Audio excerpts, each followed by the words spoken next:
Superhero films are all about extraordinary characters, but the settings themselves are often surprisingly bland, especially in contrast to the comics they're drawn from. The Marvel Cinematic Universe, for all of its acclaim, has a real shortage of iconic locations.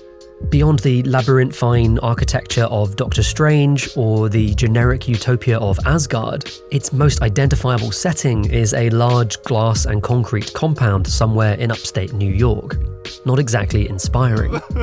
DC's films come off no better, and Metropolis, the fictional city where Superman lives, has gotten particularly short shrift.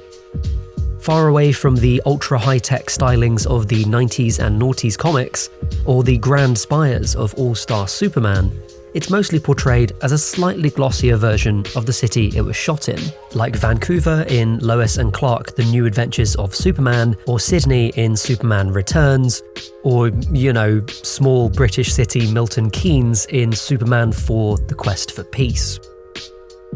And even Smallville shifted out of focus in the later series of, Smallville. The real work of imagining the worlds of our heroes seems to have been reserved for Gotham. And maybe that makes sense. Batman is, perhaps more than any other comic hero, a reflection of his surroundings. From his tragic origins in Crime Alley, to a fateful fight in the Ace chemical plant, to the maddening spires of Arkham Asylum, Gotham is a fully fleshed out stage for Batman's psychodrama. There's even been mythologizing around Gotham itself in the comics.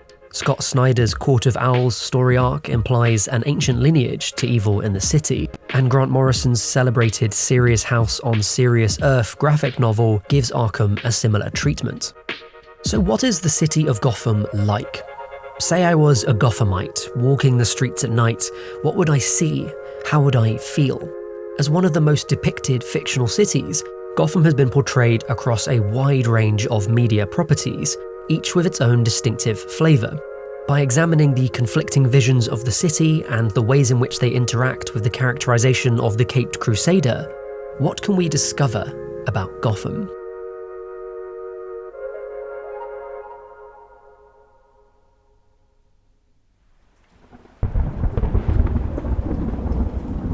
Frank Miller, writer and artist of perhaps the most influential Batman comic, The Dark Knight Returns, famously said that if Metropolis is New York in the day, Gotham is New York at night.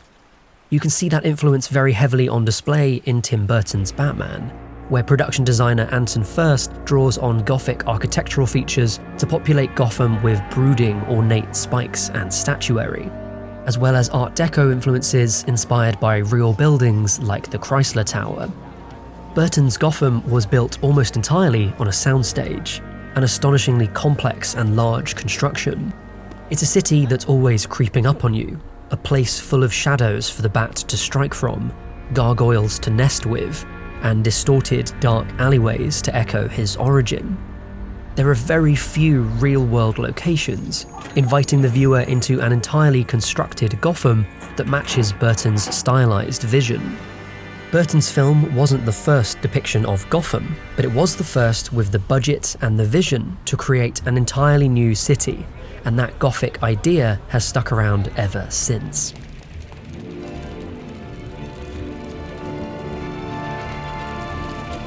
Now, to me, the drawback of this approach is that Burton's Gotham is almost absurdly dark, a city that one finds it hard to imagine real people living in. On its initial release, in fact, some audiences complained that the film was literally too dark to watch. That style was compounded in Batman Returns, Burton's second film in the series. If the first film's Gotham is Gothic, then the second goes further, drawing on German Expressionism to create an even more nightmarish Gotham.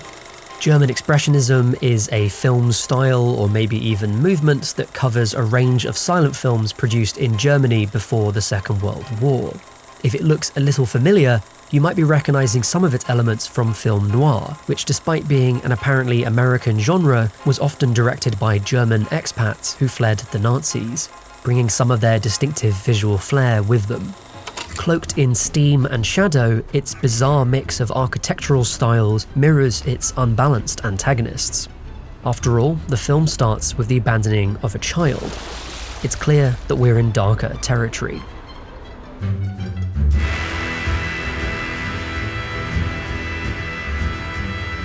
That child is the film's antagonist, the Penguin, who grew up in the absurdly large sewers beneath Gotham. A life of looking up at the better lives of those above makes revenge his main motivation. Like Batman, the Penguin is a child of Gotham. Production designer Bo Welch drew significantly on imagery from fascist design and the World's Fair, contemporary influences that mirror the influence of German Expressionism. Dutch angles, this tilted framing, abound throughout the film, which also uses strong leading lines in its composition, along with deep, dark shadows.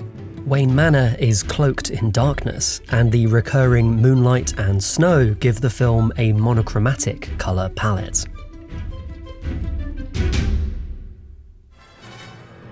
Three years after Returns, Batman the Animated Series arrived. Here you begin to see a codification of Gotham's style, unifying different depictions within the comics and films into a self-consciously timeless look. I mean, say what you will about Burton's Batman, but it's definitely not timeless. Gentlemen, let's broaden our minds. Lawrence?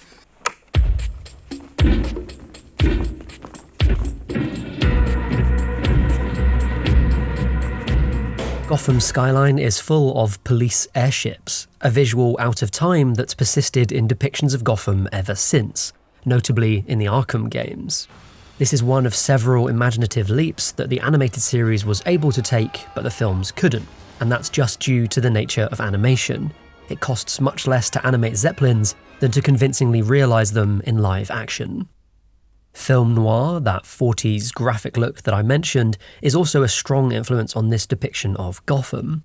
And although it manifests more in the character design than in the architecture, you can see hints of its 40s inspiration in the regular appearance of Art Deco design elements. I know that keeps coming up, so more on Art Deco in a moment.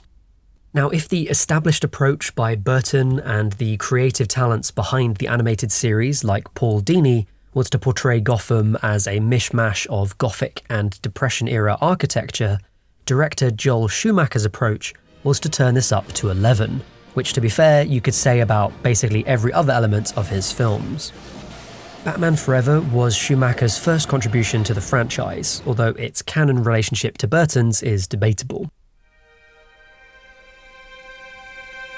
Despite Schumacher apparently wanting a design disconnected from the previous films, it certainly seems that the film takes Burton's Gothic Gotham as a foundation before spray painting it in neon.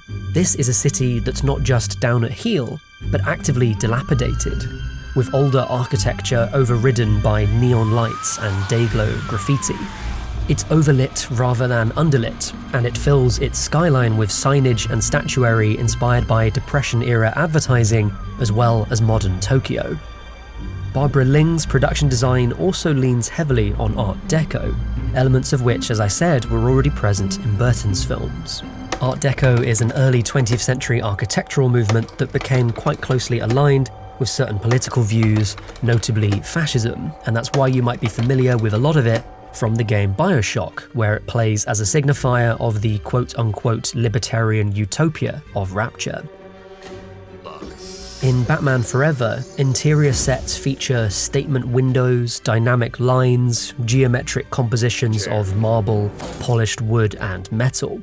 Skyscrapers are often decked out in gigantic statues, stories high. Waterfalls and raised roads add to the complicated levels of the city. Now, this, combined with the film's frenetic camera work, frequently turns the movie into a messy strobing of advertisement and idealized male forms, mirroring the film's toyetic nature and homoerotic imagery. It's interesting too that despite the political connotations of Art Deco, with its focus on progress and on these idealized forms, arguably Schumacher's version of Batman is extremely conflicted and somewhat mentally ill. Whether that's an interesting contrast or perhaps more likely another symptom of Schumacher's confused direction is up for debate. By the end of the 90s, poor critical reception and declining box office returns of Batman and Robin led to a reboot of the franchise. Bright new talent was called in, with a relatively fresh Christopher Nolan taking the reins. Unlike Burton and Schumacher, Nolan's pre-Batman work is relatively realistic and psychologically intense, an approach matched by his vision for Gotham and The Dark Knight. Thinking back to that Frank Miller quote, it's worth noting that other Batman creatives have had very different ideas about Gotham. Dennis O'Neil described the city as Chicago below downtown at 11 minutes past midnight on the coldest night in November. O'Neil's 70s tenure saw the Batman comics take on an altogether more grounded tone after the goofiness of the 1960s. Likewise, Nolan's approach sought to return Batman to his roots, and perhaps coincidentally also drew extensively from Chicago. All three of Nolan's films utilize extensive location shooting, in sharp contrast to the primarily soundstage, constructed sets of the previous films. This is a key difference that makes Nolan's films feel much more realistic.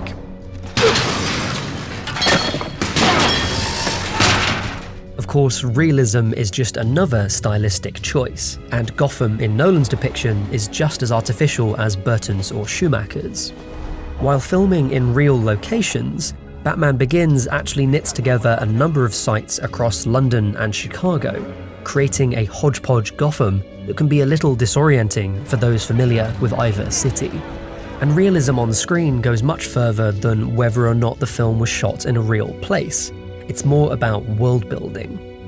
Nolan's Gotham is deliberately marked into different areas. Here we see the most prominently fake, as it were, location of the film, the area of the city known as the Narrows. Realised through a mix of location filming, sound stages, and miniatures, it's a constructed take on hellish urban slums, but it's a construction that deliberately doesn't call attention to itself, unlike the highly stylized Gotham of Burton and Schumacher. There is also some effort made in the film to have insight into the lives of ordinary citizens in Gotham. A little boy in the Narrows, who you might recognise, interacts with Batman, while Rachel Dawes is accosted by muggers in a shadowy area near the elevated train system. These character moments flesh out a version of Gotham that feels real, a living, breathing place with its own problems. And for my money, it offers the most sustained response to that question I asked at the start of this video. What is it like to live in Gotham? How does it feel to walk its streets? Urban dwellers, for instance, will definitely recognise the experience of fearing being mugged in a shadowy area around mass transit. Later Nolan films expand on this approach to Gotham, with Chicago making up the majority of exterior locations in The Dark Knight, and the final film in the trilogy, The Dark Knight Rises, skipping between New York, Los Angeles, Pittsburgh, and London. And just one more note on that, The Dark Knight is also significant in extensively portraying a real city, Hong Kong, in a series that previously focused solely on Gotham. And in a way, that's something that would feel very out of place in Burton's vision of Gotham. I can't imagine moving from such a highly stylized environment to a real-world location.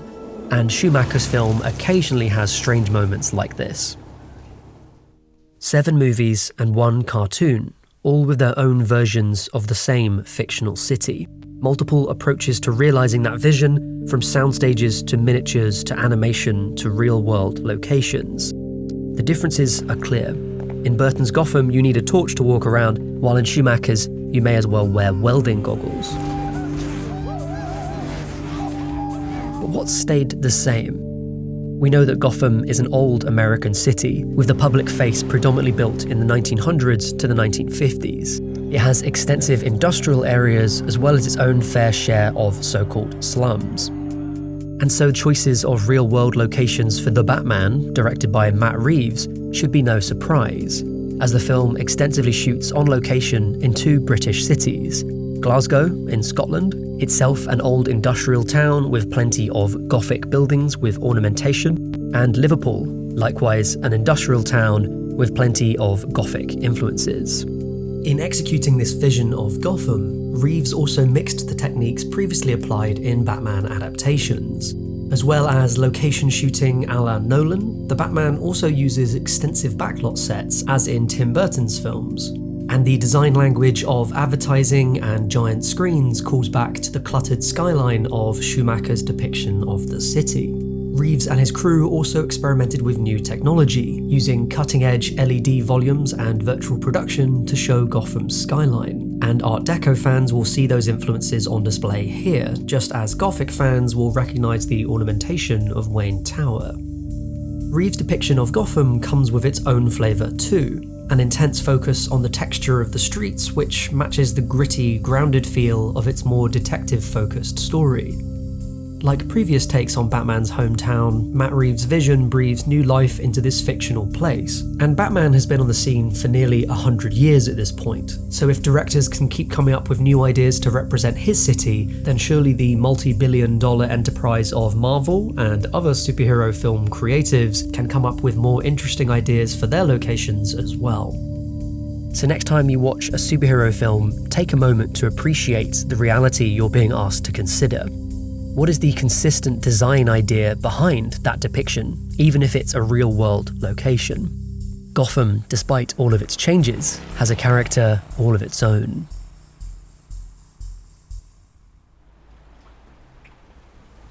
Hope you enjoyed watching my video. Unfortunately, due to copyright claim shenanigans, this video is not monetized at all. However, the good news is, if you want to support the channel, then you can actually make me more money with 1 view than 1,000 views would make simply by giving me $1 on Ko-fi or Patreon.